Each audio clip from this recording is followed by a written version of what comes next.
کل نهار شام و صبحونه من همینه. من روی میخوابم، روی صبحونه میخورم، روی نهار شام. این واقعیته. من دارم اینجوری رو برمیارم. اگه من پولدار شده باشم که نمیرم تو آشغالا دسته کنم، روزی رو در بیارم. میرم این تا لباسیمه، لباس ها تو لباس های گذاشتم بیرون شب عیدیه پیدا کردم. این پتو به این پیرمرد به من داده. ولی اومدم پولو پس دادم. متوجهی؟ اومدم پولو پس دادم. نون تو سفرم نبود، پول سیگارم نداشتم، ولی رفتم پولو دادم. میدونی برای چی؟ چون مال چهل تا کارگر دیگه. حرف من اینه. اصلا نمیخواستم رسانه‌ای بشه. به اون خدای محمد نمیخواستم.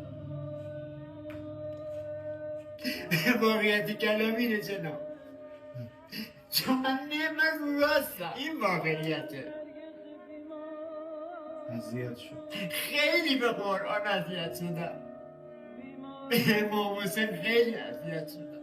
اینو من درکت میکنم. من هم درده. هیچ قصه ندارم. درست میشم باشه؟ درست میشه. همه چی درست میشه باشه؟ قصهشو نخور.